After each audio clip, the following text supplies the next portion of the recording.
আর ঘুরে আসার পরে দেখো যে আমার অবস্থা, এক গাদা জামা কাপড়। এই জামা কাপড়গুলো কেচে এখন আমি শুকোতে দিব।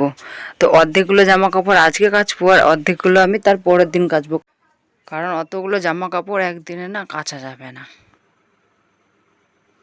আর এই দেখো আমার মেয়ে বেশ কি সুন্দরভাবে ঘুমিয়ে আছে। আর নেল পালিশ, পায়ের মধ্যে নেল পালিশ লাগিয়েছে, প্লাস বিছানার মধ্যে নেল পালিশ লাগিয়েছে। ও যদি একবার নেল পালিশ দেখে নেয়, ওর নেল পালিশ লাগবে মানে লাগবে, ওকে নেল পালিশের ঝাপটা খুলে দিতেই হবে। আর এইদিকে দেখো আমাদের গপ্পু সোনা, আমার মেয়ে এই গপ্পু সোনাটাকে নিয়ে সারাদিন খেলে, মানে যেটা খাবে আগে গপ্পু সোনাকে দিবে তারপরে সে খাবে। এই গপ্পু সোনাটাকে নিয়ে খেলে ঘুমিয়ে থাকে, সারাটা দিন এই গপ্পু সোনাকে নিয়ে থাকে।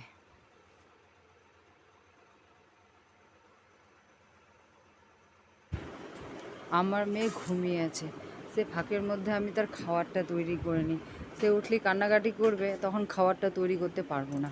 তো তার আগে আমি খাবারটা তৈরি করে নিই।